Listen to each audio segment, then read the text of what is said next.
Zikir sir menurut Syekh Ibnu Atha'illah dalam kitabnya yang paling terkenal adalah Al-Hikam.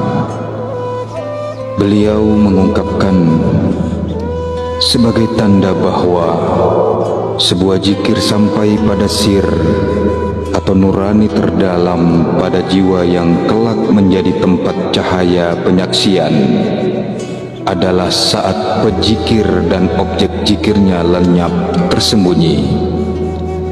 Zikir sir terwujud ketika seseorang telah terliputi dan tenggelam di dalamnya.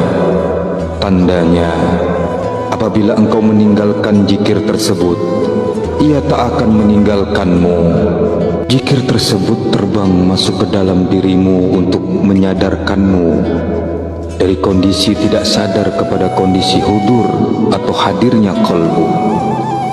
Salah satu tandanya, zikir itu akan menarik kepalamu dan seluruh orangan tubuhmu, sehingga seakan-akan tertarik oleh rantai.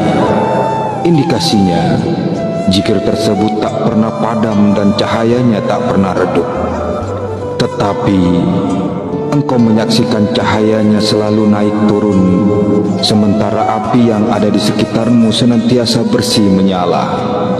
Zikir yang masuk ke dalam sir terwujud dalam bentuk diamnya si pelaku zikir, seolah-olah lisannya tertusuk jarum, atau semua wajahnya adalah lisan yang sedang berzikir dengan cahaya yang mengalir darinya.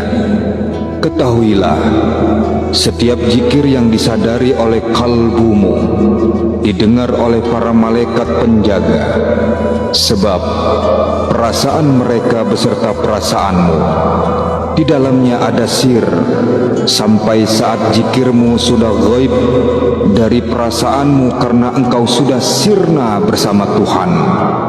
Zikirmu juga gaib dari perasaan mereka. Sebagai kesimpulan tentang tahapan zikir, Ibnu Atha'illah mengatakan, berzikir dengan ungkapan kata-kata tanpa rasa hudur atau hadirnya qalbu disebut zikir lisan. Berzikir dengan merasakan kehadiran qalbu bersama Allah disebut zikir qalbu. Sementara berzikir tanpa menyadari kehadiran segala sesuatu selain Allah disebut zikir sir. Itulah yang disebut dengan zikir khafi. Rezeki lahiriah terwujud dengan gerakan badan. Rezeki batinia terwujud dengan gerakan qalbu. Rezeki sir terwujud dengan diam, sementara rezeki akal terwujud dengan fana dari diam, sehingga seorang hamba tinggal dengan tenang untuk Allah dan bersama Allah. Nutrisi dan makanan bukanlah konsumsi rohani, melainkan konsumsi badan. Adapun yang menjadi konsumsi rohani dan qalbu adalah mengingat Allah, zat yang maha mengetahui segala yang gaib. Allah subhanahu wa ta'ala berfirman, orang-orang beriman dan qalbu mereka tentram dengan mengingat zikir kepada Allah. Semua makhluk yang mendengarmu sebenarnya juga ikut berzikir bersamamu, sebab engkau berzikir dengan lisanmu, lalu dengan qalbumu, kemudian dengan nafsmu, kemudian dengan rohmu, selanjutnya dengan akalmu, dan setelah itu dengan sirmu. Sahabatku, jika engkau berzikir dengan lisan, pada saat yang sama semua benda mati akan berzikir bersamamu. Jika engkau berzikir dengan qalbu, pada saat yang sama alam beserta isinya ikut berzikir bersama qalbumu.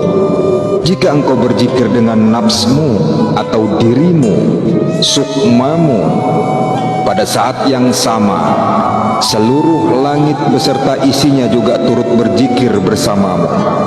Jika engkau berzikir dengan ruhmu, pada saat yang sama singgasana Allah beserta seluruh isinya ikut berzikir bersamamu. Bila engkau berzikir dengan akalmu, para malaikat pembawa arash, dan ruh orang-orang yang memiliki kedekatan dengan Allah juga ikut berzikir bersamamu. Bila engkau berzikir dengan sirmu atau rahasiamu, arash beserta seluruh isinya turut berzikir hingga zikir tersebut bersambung dengan zatnya. Inilah yang dikatakan oleh Syekh Ibnu Athaillah dalam Miftah al-Falah wa Misbah al-Arwah. Semoga bermanfaat.